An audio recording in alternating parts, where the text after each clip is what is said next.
மகிழ்ச்சிகரமான ஒரு உதய நாளில் நம்முடைய தொற்றுக்குடி உறவுகளை சந்திப்பது பெரும் மகிழ்ச்சி. இங்கே ஆண்டோர்கள் சான்றோர்கள் அவையில் கூடியிருப்பது எங்களை போல இளைய தலைமுறைகளை ஊக்குவிப்பது பெரும் மகிழ்ச்சியாக இருக்கு. ஒரு சமூகத்திற்கு எதெல்லாம் தேவை, எதெல்லாம் அவசியம், எதெல்லாம் தேவை என்பதை புரிதல் ஏற்படுத்துவதற்கு கட்டாயப்படுத்துவது, இவை மூன்றும் ஒரு இடத்தில் தேவை என்றால் அது ஒரு சிறப்பான ஒரு கருத்தரங்கமாகத்தான் அமையும். அந்த கருத்தரங்கம் அமைவது என்பது இங்கே சிறப்பான முறையில் ஒரு ஆளுமையான நபர்களால் இங்கே உருவாக்கப்பட்டிருக்கிறது. மிகப்பெரிய ஒரு மகிழ்ச்சி. ஒரு மனிதனுக்கு எந்த அளவிற்கு கால்கள் முக்கியமோ, கைகள் முக்கியமோ, உடல் உறுப்புகள் முக்கியமோ, அதே போல ஒரு சமூகத்திற்கு கல்வியும் வேலை வாய்ப்பும் சுயமரியாதையும் அரசியல் பங்கிடும் தேவை. ஒரு மனித ஒரு உறுப்பிற்கு ஒரு பகுதி இல்லை என்றால் அந்த மனித உறுப்பிற்கு ஊனம் என்பது பொருள். அந்த ஊனம் இல்லாத ஒரு சமூகத்தை நாம் உருவாக்க வேண்டும் என்றால் நாம் ஒற்றுமையாக இருக்க வேண்டும். அதற்கு மிகப்பெரிய இந்த மனித உயிர்வில் மிகப்பெரிய உறுப்பாக இருக்கக்கூடிய கல்வி என்ற ஒரு அடையாளமாக இருக்கக்கூடிய இதயம் இங்கு கல்வியாக இயங்குகிறது. ஆக அப்படிப்பட்ட இதயத்தை காப்பது இங்கு இருக்கக்கூடிய ஆன்றோர்களும் சான்றோர்களும் இளைய தலைமுறைய கட்டாய கடமை. அப்பொழுதுதான் அந்த சமூகம் முன்னேறுவதற்கு அடித்தளமாக ஆணித்தளமாக அமையும். அப்படிப்பட்ட ஒரு சூழலை, ஒரு நிகழ்வை இங்க இருக்கக்கூடிய ஆன்றோர்கள் உருவாக்கி இருக்கிறார்கள். அதற்கு கல்வியில் எவ்வாறெல்லாம் நாம் வர வேண்டும், கல்வி எப்படி இருக்கப்பட வேண்டும், அந்த கல்வியில் நாம் எப்பெல்லாம் முன்னேறப்பட வேண்டும் என்று ஒரு ஆக்கப்பூர்வமான ஒரு கருத்தை பரிமாற்றம் பண்ணி அந்த கல்வி பயில்வதில் இருக்கக்கூடிய நம்முடைய பள்ளி மாணவ செல்வங்களை ஊக்கப்படுத்த வேண்டிய ஒரு தேவை இந்த நேரத்தில் இருக்கிறது என்பதை அறிவுபூர்வமாக எண்ணி இந்த கூட்டத்தை உருவாக்கியது. இந்த கூட்டத்தில் பங்கேற்கக்கூடிய நம்முடைய குறிஞ்சிநில சொந்தங்களான பள்ளி மாணவிகளுக்கு நான் சார்ந்திருக்கக்கூடிய வடநெறியல் கட்சியின் சார்பிலும் குறிஞ்சிநில மக்கள் சார்பிலும் என்னுடைய நெஞ்சாத நன்றியையும் வாழ்த்துக்களையும் தெரிவித்துக் உங்களுடைய கல்வி பயணம் மென்மேலும் தொடரப்பட வேண்டும் என்பது என்னுடைய ஆழமான கருத்து. இங்கே உருவாக்கி இருக்கின்ற இந்த கல்வி உங்களை ஊக்கப்படுத்துவது என்பது ஏதோ வெறும் ஒரு சம்பிரதாயத்துக்கோ ஒரு சடங்கிற்கோ அல்ல. உங்களை ஊக்குவிக்க என்பது ஒரு தனிநபர் மட்டுமல்ல. உங்களை கல்வி என்பது, ஒரு வேலை என்பது, ஒரு ஒழுக்கம் என்பது ஒரு மனிதனை மட்டும் மேம்படுத்தாது, அவனை தாங்கிக்கக்கூடிய ஒரு சமூகத்தையும் மேம்படுத்தும்.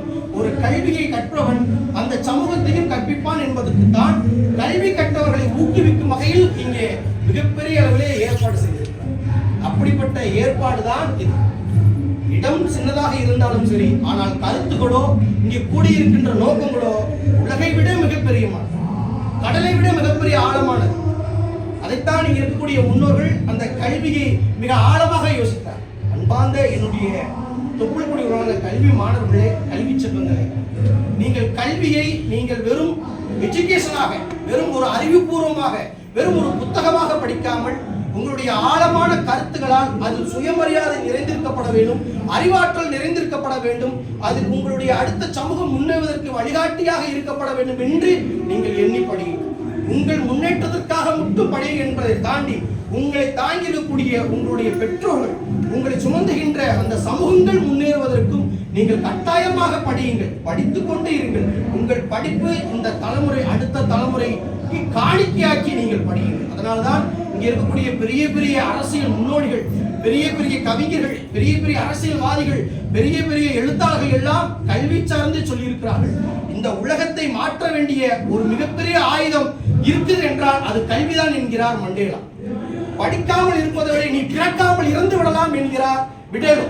நீ இங்கு நீ பெற்ற பிள்ளை காப்பாற்றினால் கூட நீ கற்ற கல்வி உன்னை கண்டிப்பாக காப்பாற்றிவிடும் என்கிறார் மகாத்மா காந்தி. அப்படிப்பட்ட பேர் அறிஞர்களும் அறிவாளர்களும் சொன்ன ஒரே கருத்து, படி, புத்தகத்தை படி, புத்தகத்தை நேசி. புரட்சியாளர் அண்ணல் அம்பேத்கர் கூட தன்னுடைய படிக்கின்ற அறை பக்கத்திலே படிக்கின்ற அறை வேணும் என்று சொன்னார். இங்க இருக்கக்கூடிய பேரறிஞர் அண்ணா கூட தன்னுடைய அறுவை சிகிச்சை போது கூட நான் படித்து வைத்த புத்தகத்தை முழுமையாக படித்து முடிக்கப்பட வேண்டும் என்று தனக்கு வந்த இருதய அறுவை சிகிச்சையை கூட தள்ளி வைத்து அந்த புத்தகத்தை முழுமையாக்கி நபிகள் நாயகம் சொல்கிறார், நீங்கள் ஒரு நாள் முழுவதும் தொழுவதை விட வெறும் 1 மணி நேரம் கற்பித்தலே மிகப்பெரிய ஆளுமையான அறிவு என்கிறார் நபிகள் நாயகம். ஆக இருக்கக்கூடிய மிகப்பெரிய பேரறிஞர்கள் கற்பித்தலையும் கல்வியும் தான் அவர்கள் ஊக்கப்படுத்தி இருக்கிறார்கள். இங்க இருக்கக்கூடிய சமுதாயம் என்பது கல்வியின் அடிப்படை ஆயுதமாக மாற்ற வேண்டும் என்றுதான் இங்கே ஆணித்தரமாக சொல்லப்பட்டிருக்கிறது. இந்த தேசம் கூட, இந்த நாடு கூட நூலின் அடிப்படையிலும் வாளின் அடிப்படையிலும் தான் இங்கே ஆட்சி அமைகிறது. ஏன் யுத்தங்கள் கூட பல்வேறு கத்திகளால் ஜெயிக்க முடியாது, ஆனால் யுத்திகளால் ஜெயித்த யுத்தங்கள் இந்த மண்ணில் ஏறார். அது அப்படிப்பட்ட யுத்திகளை உருவாக்குவதற்கு கல்வி மிகப்பெரிய அவசியம். ஆக அந்த கல்வியை அன்பார்ந்த என்னுடைய தலைமுறைகள் நீங்கள் கற்கப்பட வேண்டும், உணர்வுபூர்வமாக கற்கப்பட வேண்டும். கல்வி என்பது நாம் பெறுவதற்கு ஒழுக்கத்தை நாம் ஆழமாக சிந்திப்பதற்கு மட்டும்தான். பேரன்புக்குரிய என்னுடைய அண்ணன் விக்னேஷ் அவர்கள் சொன்னார்கள், நீங்கள் கல்வியை கற்பதை விட கல்வியை பெறுவதற்கு நாம் ஒழுக்கத்தை பெறுவதற்கு கல்வியை கற்றுக் கொண்டிருக்கிறோம். அந்த ஒழுக்கத்தை நாம் நெறிப்படுத்தி விட்டால் கல்வி தானாக வந்துவிடும் என்று சொல்கிறார். ஆமா, உண்மைதான். நீங்கள் வெறுமனே கல்வியை மட்டும் கற்றுவிட்டால் நீங்கள் ஒழுக்கத்தை பெற முடியும். நீங்கள் ஒழுக்கத்தை ஆழமாக வைத்தால் மட்டும்தான் அந்த கல்வி கூட உங்களுக்கு அடையாளமாக மாறிவிடும். விளைச்சலான நிலத்தில் வெறும் நிறைந்த நிலத்தில் வெறும் விளைச்சல் பயிர் மட்டும் விளைந்தால் மட்டும் அது பயிராகி விடாது. அந்த விளைச்சலோடு அந்த விருந்த நிலமும் மிகப்பெரிய பொன்னிலமாக மாறப்பட வேண்டும். அப்படி இருந்தால்தான் அந்த நிலத்துக்கு மதிப்பு, அந்த விளைச்சலுக்கு மதிப்பு. ஆக அப்படிப்பட்ட நிலையை நாம் உருவாக்கிவிட்டு இந்த தலைமுறையை பாதுகாக்கப்படும். நீங்கள் இந்த இடத்தில் வந்ததற்கு உங்களுடைய உங்களுடைய பெற்ற தாய்க்கும் உங்களுடைய தந்தைக்கும் நீங்கள் நன்றி சொல்லுங்கள். நீங்க கடமைப்பட்டிருக்கிறீர்கள். இந்த இடத்திற்கு தகுதிக்கு என்னை வளர்த்தெடுத்ததற்கு இது மிகப்பெரிய ஒரு ஆழமான ஒரு இடம். இந்த இடத்தை வர வைத்ததற்கு, இந்த இடத்திற்கு உங்களை வைத்து உங்களுடைய சுயமரியாதையை பேச வைத்ததற்கு உங்களுடைய தாயும் தந்தையும் மிகப்பெரிய கடமைப்பட்டிருக்கிறார்கள். அவர்களுக்கு இந்த இடத்தில் நீங்கள் நன்றி செலுத்துங்கள். அவர்களுக்கு இது கொடுக்கின்ற பரிசுகளையும் விருதுகளையும் அவர்களுக்கு நீங்கள் காணிக்கையாக்குங்கள். அதுதான் நீங்கள் செய்கின்ற அவர்களுக்கு மிகப்பெரிய ஒரு பாக்கியம். இங்கே நிறைய பேர் சொன்னார்கள், பேசினார்கள், கல்விதான் ஒருவருக்கு அடிப்படை, கல்வி மட்டும் இந்த சமூகத்தில் வைத்து விட்டால் இந்த சமூகம் முன்னேறிவிடும் என்று சொன்னார்கள். உண்மைதான். இந்த கல்வி பெறுவதால் இந்த சமூகம் முன்னேறிவிடும். ஆனால் கல்வியை தாண்டி இந்த சமூகத்திற்கு இன்னும் ஏராளமாக இருக்கிறது. அதையும் நீங்கள் கொடுங்கள்.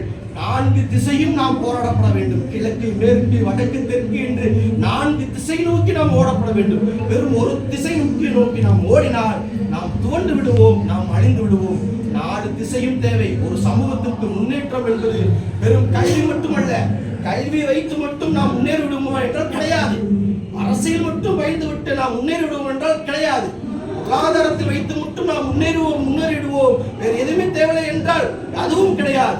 வெறும் ஆள் பலத்தை வைத்து பணபலத்தை வைத்து மட்டும் முன்னேறிடுவோம் என்றால் அதுவும் கிடையாது. இந்த 4ம் தேவை. ஒரு கல்வி கற்பதற்கு கூட அடுத்த கட்ட நகர்வதற்கு அவன் எஜுகேஷன் லோன் என்கிற அடிப்படையிலே அவனுக்கு பொருளாதாரம் அந்த இடத்தில் தேவைப்படுகிறது. அந்த பொருளாதாரத்தையும் அந்த கல்வியையும் அடுத்த கட்ட கொண்டு போவதற்கு அது பின்புலமாக ஆதரவு கொடுப்பதற்கு, துணை நிற்பதற்கு அரசியல் என்ற ஒரு சப்போர்ட் தேவைப்படுகிறது. ஆக ஒரு கல்வியை பயில்வதற்கு கூட இந்த 3ம் காரணியாக அடிப்படையாக அமைகிறது. வெறுமனே கல்வி மட்டும் கிடைத்தால் மட்டும் நாம் முன்னேற முடியாது. இதற்கு முன்னால் கூட பல்வேறு புராணங்களில் பல்வேறு இதிகாசங்களில் கூட கல்வியா செல்வமா வீரமா என்று பாடல் கூட நம்முடைய முன்னோர் தலைமுறைகள் பாடி இருக்கிறார்கள். அதில் கூட இது 3ம் இருந்தால் மட்டும்தான் நீ முன்னேற முடியும் என்று ஒரு பொதுவான ஒரு கருத்தும் இருக்கிறது. ஆக நாம் கல்வியும் கற்கப்பட வேண்டும். அதே நேரத்தில் இந்த உலகத்தில் வாழ்வதற்கு, இந்த சமூகம் முன்னேறுவதற்கு அடிப்படை அரசியலையும் நாம் கற்கப்பட வேண்டும். இது போன்ற ஒரு நிகழ்வு இந்த சமூகத்திற்கு நிச்சயமாக தேவை. கல்வி அடிப்படை எந்த விதத்தில் ஆழமானது என்பதை இங்க நாம் சொல்லிக்கொண்டே நீண்டு கொண்டே போகலாம். ஒரு சின்ன கலை நான் சொல்லிக்கொள்ள விரும்புகிறேன். இருக்கிற இதிகாசத்தில் வரலாறாக சொல்லப்படுகிறது, இதிகாசமாக சொல்லப்படுகிறது. இதே ஏகனுடைய வரலாறு வாழ்வியல் துரோணாச்சாரியார் என்கிற ஒரு மிகப்பெரிய பயிற்சி வித்த ஆசிரியர். அந்த ஆசிரியரிடம் கிட்டத்தட்ட 100 கௌரவர்கள், 5 பஞ்சபாண்டவர்கள், 105 பேர் அரசு குடும்பத்தை சார்ந்தவர்கள் கல்வியிலும் வீரத்திலும் பயிற்சி பெற்று விளையாண்டு கொண்டிருந்தார்கள். ஆனால் அதில் சிறப்பாக விளங்கியவர்கள் அர்ஜுன் ஒருவர் மட்டுமே. அங்கு போட்டி நடைபெறும் போது ஒரு மரக்கிளையில் ஒரு பறவை இருக்கு, ஒரு மரக்கிளையில் என்ன தெரிகிறது என்று அந்த 105 பேரிடம் கேட்கும் பொழுது அங்கு மரம் தெரிகிறது, கிளை தெரிகிறது, இலை தெரிகிறது மட்டும்தான் சொன்னார்கள். ஆனால் அர்ஜுனன் மட்டும்தான் சொன்னார்கள், இல்லை, அந்த மரத்தில், அந்த மரக்கிளையில் ஓரத்தில் ஒரு பறவையுடைய கண்கள் தெரிகிறது என்று சொன்னார். அப்ப விடு அம்பை சொன்னே உடனே அம்பு எய்தார்.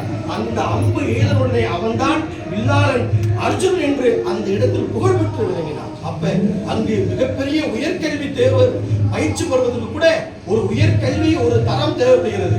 அதே நேரத்தில் அதே பயிற்சி கொடுக்கின்ற வகையில் ஒரு 7 மரத்தை கூர்மையாக்கி தீட்டிவிட்டு சென்ற ஒரு அம்பு அங்கிருக்கக்கூடிய அர்ஜுனனையும் துரோணாச்சாரியையும் ஆச்சரியப்படுத்தி, அந்த அம்பு எங்கிருந்து வந்தது, அந்த அம்பு யார் எய்தார்? வெறுமனே ஒரு அம்பு 7 மரத்தையும் விட்டு கூர்மையாக்கி விட்டது.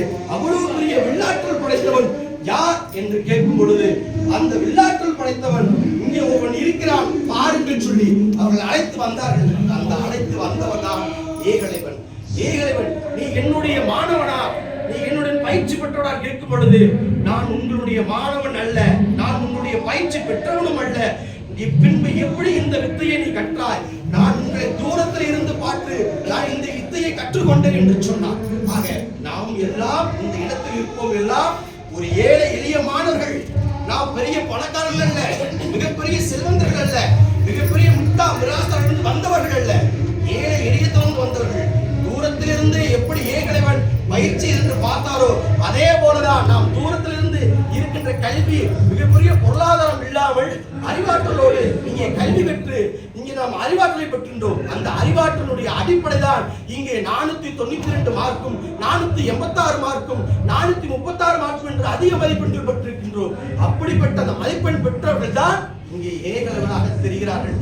அப்ப ஏகலைவனை கேட்கிறார், நீ இந்த அரச குடும்பத்தை சேர்ந்தவன் அல்ல, நீ என்னுடைய பயிற்சி பெற்றவன் அல்ல, ஆனால் இவ்வளவு வில்வத்தை சிறந்தவனாக இருக்கிறார். ஒருவேளை நீ நாளைக்கு அர்ஜுனனுக்கு நீ எதிரியாக மாறுவாய், ஏன் துரோணாச்சாரியாக ஆசிரியர் எனக்கு நீ எதிரியாக மாறுவாய். காரணம் என்னவென்றால் துரோணாச்சாரியரை விட அர்ஜுனை விட வில்லாற்றல் மிக சிறந்தவனாக இருக்கிறார் அப்படி என்று சொல்லி நீ எதிரியாக மாறுவாய் சொல்லி எனக்கு காணிக்கையாக என்னுடைய உன்னுடைய கட்டவர்களை காணிக்கையாக கொடுங்கள் என்று துரோணாச்சாரியர் கேட்கும் பொழுது அடுத்த நிமிஷம் எண்ணி ஏதும் பார்க்காமல் அந்த கட்டவர்களை வெட்டி எரிந்து கையில் காணிக்கையாக ஒப்படைத்தார் ஏகலைவன். அதுபோலதான் நம்முடைய மாணவ மணிகளும் நம்முடைய குணங்களும் எந்த எதிர்பார்ப்பும் இல்லாமல் நமக்கு செய்த ஒரு உதவிக்காக நமக்காக எந்த ஒரு பாரபட்சம் இன்றி வெகுளித்தனமாக நாம் வந்தவர்கள் கேட்டவுடனே நாம் கட்டவர்களை எப்படி வெட்டி கொடுத்தோமோ அதுபோல நம்முடைய அடையாளத்தையும் பண்பையும் வாரி வாரி கொடுக்கின்ற ஒரு வள்ளல் தன்மை படைத்தவர்கள், வள்ளல் குணங்கள் படைத்தவர்கள். அப்படிப்பட்ட படைத்தவர்கள் தான் இன்று பலவீனமாக நாம் இருக்கின்றோம். நீ ஒரு காலத்தில் நம்முடைய பாட்டவன் நம்முடைய கூட்டனாக இருக்கக்கூடிய ஏகலைவன் துரோணாச்சாரியார் கேட்டவனே கட்டவர்கள் வெட்டி கொடுத்தார். அதெல்லாம் அந்த காலம். இனி கட்டவர்கள் வெட்டுங்கள் என்று துரோணாச்சாரியார் கேட்டால் முதலில் அவன் கையை வெட்டுங்கள் என்று சொல்வது இந்த காலம். ஆக இந்த தலைமுறைகள் நீங்கள் உங்களுடைய கருத்திலும் கல்வியும் யாராவது பறித்து சூழ்நிலை என்றால் நீங்கள் உடனடியாக இழந்து விடுங்கள், உடனடியாக இழந்து விடுங்கள். உங்களுடைய அடிப்படை என்பது கல்வி, அடிப்படை என்பது மானம், அடிப்படை என்பது அறிவாயுதம். அந்த கல்வியை யாராவது பறிக்க முயற்சி செய்தால், அதை தடுக்க முயற்சி செய்தால் அதை அங்கேயே அவர்களை தடுத்து நிறுத்தி விடுங்கள். இப்பேற்பட்ட எதிர்ப்பு வினைகளும் இந்த சமூகத்தில் கண்டிப்பாக உங்களுக்கு அமையும். ஏனென்றால் நம்மெல்லாம் ஏழைகள், நம்மெல்லாம் அப்பாலிகள், நம்மெல்லாம் பாட்டாளி வர்க்கங்கள், நம்மெல்லாம் அடிமட்டத்திலிருந்து வந்தவர்கள். யாரும் நமக்கு தூக்கிவிடவில்லை. ஆனால் இன்று தூக்கிவிட மிகப்பெரிய ஒரு பெரும்பான்மையுடைய தூண்கள் இந்த இடத்துல நாம் அமைந்திருக்கின்றோம், பெருமை அடைகிறோம். ஆனால் இதற்கு முன்னால் என்னை தூக்கிவிட இங்கே யாரும் இல்லை, என்னுடைய அண்ணன்களை தூக்கிவிட யாரும் இல்லை, என்னுடைய இதே போல என்னுடைய சகோதர சகோதரிகள் இங்கே இருக்கிறார்கள், அவர்களை தூக்கி விடுவதற்கு ஆள் இல்லை. அவரெல்லாம் மிகப்பெரிய கஷ்டப்பட்டுதான் வந்தார்கள். இங்கே இருக்கக்கூடிய என்னுடைய மருத்துவர் அண்ணன் ரமேசன் அவர்கள் கூட வதுவார்பட்டியில் இருந்து நான் இந்த இடத்தில் வந்தேன், நான் ஒரு மருத்துவராக வந்தேன் என்று சொன்னார். வதுவார்பட்டி என்பது என்றால் கிரிமினல் ட்ரைபல் ஆக்ட், குற்றப்பரம்பரை சாட்டப்பட்ட ஒரு கொடூரமான குற்றம் செய்யக்கூடிய மக்கள், உறவர்களும் கள்ளர்களும் மறவர்களும் சீட் ஆக்ட், ஆங்கிலேய வெள்ளைய ஏகாதிபத்தியத்தால் அடக்குமுறை செய்யப்பட்டு இவர்களெல்லாம் குற்றம் செய்பவர்கள், இவர்கள் அடிமையானவர்கள், இவர்கள் காலையும் மாலையும் கையவும் காவல் நிலையத்திலிடணும். இவர்களுக்கு தொழில் என்பது கிடையாது, கல்வி என்பது கிடையாது, வேலை வாய்ப்பு என்பது கிடையாது, முழுக்க முழுக்க முடங்கியே கிடக்க வேண்டும் என்ற ஒரு அபாயகரமான ஒரு பகுதிதான் பதுவார்பட்டி என்கிற ஒரு கிராமம். அந்த கிராமத்திலிருந்து தன்னெழுச்சியாக பெற்று இன்று ஜெர்மனியில் உடைய குரல் ஒலிக்கிறது என்றால் அது இவருடைய முயற்சி, இவருடைய உருவாக்கம், இவருடைய தன்னெழுச்சி. இந்த மாற்றத்திலிருந்து நாம் வரப்பட வேண்டும். அதனால்தான் இவரை தூக்கி விடுவதற்கு கூட அந்த நேரத்தில் ஆட்கள் இல்லை. தன்னுடைய முயற்சியால் இவர் இருந்துட்டார். ஏழைக்கு கல்வி என்பது மிகப்பெரிய செல்வம். செல்வங்களுக்கு கல்வி என்பது ஒரு அடிகலன். நாட்டுக்கு இது நன்மை, பெண்களுக்கு அது ஒரு பாதுகாப்பு. நம்மை போன்ற ஏழை எளிய மக்களுக்கும் பழங்குடி மக்களுக்கும் இது மிகப்பெரிய சுயமரியாதை என்று சொல்லி, செல்வத்தை விட அணிகலனை விட கல்வி என்பது நம் சமூகத்துக்கு மட்டுமல்ல, நமக்கு மட்டுமல்ல, இந்த உலகத்திற்கு மிகப்பெரிய ஒரு சுயமரியாதை. கல்வி நாம் கற்காவிட்டால் நாம் மிகப்பெரிய அனாதைகளாக மாறிவிடுவோம், கேட்க நாதிகிட்ட சமூகமாக மாறிவிடுவோம். இன்று கல்வி அறிவுக்கு பெற முடியாத ஏகப்பட்ட சமூகங்கள் இந்த மண்ணில் வாழ்ந்து கொண்டிருக்கிறார். கல்வி அறிவு பெற்றனால்தான் இரணியன் ஒருவன் இங்கே பேசிக் கொண்டிருக்கிறார். கல்வி அறிவு பெற்ற நாள் மட்டும்தான் மருத்துவர் என்கிற ஒரு அடையாளம், ஒரு குறியீடு பன்மிகு அண்ணனுக்கு அவர்கள் இருக்கின்றது. இங்கே ஏகப்பட்ட சான்றோர்களுக்கு தன்னுடைய பின்னால் MBBS, MD, DG, DGI, IPS, IFS, IRS என்று போன்ற பெரிய பெரிய படிப்புகள் அடையாளம் இருக்குது என்றால் அது கல்வி மட்டும்தான். கல்வி மட்டும்தான் இந்த சமூகத்திற்கு மிகப்பெரிய பேராயுதம்.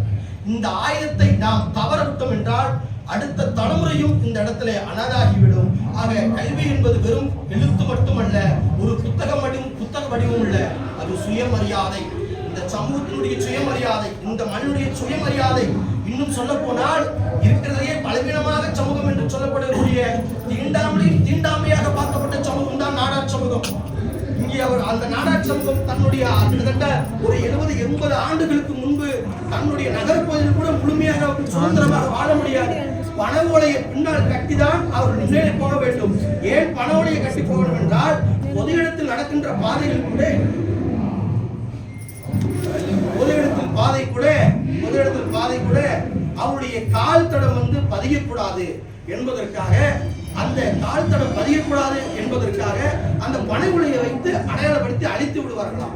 அப்படிப்பட்ட மக்கள் தான் இன்று பொருளாதாரத்தில் மிகப்பெரிய ஒரு ஆதாரம், மிகப்பெரிய நம்பரும் ஒரு மிகப்பெரிய இருக்கிறார்கள். இன்னைக்கு அவர்கள் யாரெல்லாம் தீண்டாமை என்று அவர்களை பார்த்தார்களோ, இன்னைக்கு அவர்களுடைய மளிகை கடைகள் தான் இருக்கிற பிராமணர்கள் முதற்கொண்டு மளிகை பொருள் வாங்குகிறார்கள், அரிசிகள் வாங்குகிறார்கள். சரவணா பாத்திர கடைகள், சரவணா பண்பவர்கள் அவர்களுடைய மஞ்சப்பை இல்லாத பிராமணர்கள் எந்த ஒரு மஞ்சப்பையும் கிடையாது. அவர்கள் யார் எங்கே புறக்கணித்தார்களோ, இன்னைக்கு அவர்கள் எல்லாம் புறக்கணிக்கப்பட்டவர், யாரெல்லாம் எங்களால் புறக்கணிக்கப்பட்டார்களோ, நீ அவர்களெல்லாம் ஒரு நாள் எங்களை புறக்கணிக்கப்படாத ஒரு இடமாக மாற்றுவோம் என்று மாற்றினார்கள். அதுதான் பொருளாதார முன்னேற்றம். அந்த பொருளாதார முன்னேற்றத்தை வைத்துதான் ஏகப்பட்ட அடிப்படை பள்ளிகளையும் கல்லூரிகளையும் உருவாக்கினார்கள். நாடா மேல்நிலைப் பள்ளி, நாடா சரஸ்வதி பள்ளி, நாடா கல்லூரி என்று பல்வேறு அடிப்படை உருவாக்கினார். அந்த அடிப்படை தான் இன்று எஜுகேஷன் மட்டுமல்ல, இந்த உலகத்திலேயே அதிகமான GST கட்டுகின்ற ஒரு சமூகம் என்றால் அது அந்த சமூகம். ஆக அப்படிப்பட்ட இதை நான் எல்லாம் எடுத்துக்காட்டுக்காக நான் சொல்லுகிறேன் தவிர ஒரு குறிப்பிட்ட யாரையும் இழிவுபடுத்தணும், தீண்டாமையாக பார்க்கணும் என்பது கிடையாது. ஆக அப்படிப்பட்ட இடத்தில் தாண்டி நாம் இந்த இடத்துக்கு நாம் வந்திருக்கிறோம். ஆக இங்கே நாம் கல்வி பெறுவதற்கும் சுயமரியாதை பெறுவதற்கும் மிகப்பெரிய ஒரு அவசியம், ஒரு ஆழம் இந்த இடத்தில் இருக்கின்றது என்பதை அன்பார்ந்த இளைய தலைமுறைகளும் இருக்கக்கூடிய கல்வி பெற்று பயிற்சி பெறுவர்களும் நீங்கள் தெரிந்து கொள்ளப்பட வேண்டும் என்பதுதான் என்னுடைய ஆழமான கருத்து. இந்த கருத்துக்காக இந்த சிறப்பான வரவேற்பு இந்த நிகழ்வுக்கு என்னை அழைத்தமைக்கு நான் நெஞ்சார்ந்த நன்றி இந்த இடத்தில் காணிக்காகிறேன். நீங்கள் எந்த நேரம், எந்த நொடியில், எந்த ஒரு நிகழ்வாக அழைத்தாலும் அடுத்த நொடியில் இரணியன் வனவேல் கட்சியின் தலைவராக இருக்க மாட்டேன். உங்கள் குடும்பத்தில் ஒருவனாக, உங்கள் வீட்டு பிள்ளையாக, சகோதரனாக, பிள்ளையாக, மகனாக, ஒரு பேரனாக இந்த இடத்திலே நான் இருப்பேன் என்பதை தெரிவித்துக் கொண்டு, இந்த நேரத்தில் இந்த இடத்தில் இந்த கல்வி பெறுவதற்கு, இந்த கல்வி பரிசு பெறுவதற்கு வாழ்த்துக்கள் பெற்று அடுத்த கட்ட நகரும் பள்ளி மாணவர்களுக்கு என்னுடைய நெஞ்சார்ந்த நன்றியை மீண்டும் ஒருமுறை காணிக்கையாகிறேன். அதே போல இந்த நிகழ்வை ஒருங்கிணைத்த அன்புக்குரிய அனைத்து சான்றோர்களுக்கும், அனைத்து ஆண்டோர்களுக்கும் என்னுடைய நெஞ்சார்ந்த நன்றியை இந்த இடத்தில் காணிக்கையாகிறேன். இந்த நிகழ்வை, இந்த சூழ்நிலையை அடுத்த கட்ட தலைமுறைக்கு கொண்டு போங்கள். இது ஒரு குறிப்பிட்ட அளவுக்கு மட்டும்தான் இருக்கின்றது. இன்னும் தமிழகத்தில் ஏராளமான நம்முடைய குழந்தைகள், பள்ளி மாணவர்கள் 492 மட்டுமல்ல, 497, 98, 99 எடுத்த பள்ளி மாணவ மாணவிகள் இன்னும் இருக்கிறார்கள். அவர்கள் எல்லாம் நீங்கள் தயவு செய்து கண்டுபிடியுங்கள், கண்டுகளியுங்கள். இன்னும் ஏகப்பட்ட மாணவர்கள் இருக்கிறார்கள். அந்த வறுமையின் கோட்பாட்டில் இருந்து அந்த வந்த மாணவர்கள் தான் இந்த பரிசுக்குள் இருக்கும் பொருத்தமானவர்கள். எப்படி இந்த மாணவர்கள் பொருத்தமானவர்களாக இருக்கிறார்களோ அதே போல அந்த மாணவர்களும் பொருத்தமானவர்கள். ஆக அவர்களுக்கும் நீங்கள் பரிசு கொடுத்து ஊக்குவித்தால் மட்டுமே இன்னும் அவர்கள் அடுத்த கட்ட நகர்வு முன்னேறுவார்கள். இந்த தகவல் கிடைத்ததும் நேற்று இரவு ஒருவரிடம் சொல்லும் பொழுது எனக்கு 5 நபர்கள் தொடர்பு கொண்டு நாங்கள் இந்த நிகழ்ச்சியில் பங்கேற்கலாமா, என்னுடைய மகன் 485 மார்க் எடுத்திருக்கிறார், என்னுடைய மகன் 494 மார்க் எடுத்திருக்கிறார், இந்த நடக்கின்ற நிகழ்வு எங்களுக்கு தெரியாமல் போய்விட்டது, இருந்தால் நாங்கள் வந்திருப்போம், தெரிந்திருந்தால் நாங்கள் உடனடியாக வந்திருப்போம், இந்த நிகழ்வில் பங்கெடுப்போம் என்று நம்முடைய குழந்தைகளுக்கும் நம்முடைய குழந்தைகள் பெற்ற பெற்றோர்களுக்கும் மிகப்பெரிய ஒரு ஆர்வம் இருக்கிறது, ஒரு அக்கறை இருக்கிறது. அப்படிப்பட்ட அக்கறையுள்ள பெற்றோர்களை குழந்தைகளை நாம் தேடி பிடித்து அவர்களையும் ஊக்குவிக்கப்பட வேண்டும். இந்த நிகழ்வை ஒரு குறிப்பிட்ட ஒரு மாவட்டமாக மாற்றாமல் இன்னும் ஒரு மாத 2 மாத காலம் அவகாசம் ஏற்படுத்தி இன்னும் இந்த நடக்கின்ற ஒரு நிகழ்ச்சியை ஒரு விருது வழங்கும் நிகழ்வை, பரிசு வழங்கும் நிகழ்வை, ஊக்குவிக்கும் நிகழ்வை இன்னும் அதிகமாக செயல்படுத்தினால் பரப்பினால் இன்னும் மகிழ்ச்சியாக இருக்கும் என்பதை என்னுடைய ஆழமான கருத்து. நடைமுறைப்படுத்தி இந்த குருஜி ஃபேமிலியில் 2 மாதமாகவே நாங்கள் போட்டுட்ருக்கோம். பணம் கலெக்ட் பண்ணுறது மட்டும்தான் 1 month. அதுக்கு முன்னாடியே இந்த மெசேஜ் வந்துகிட்டே தான் இருக்குது. இரணியன் அவர் சொன்ன மாதிரி இந்த மெசேஜ்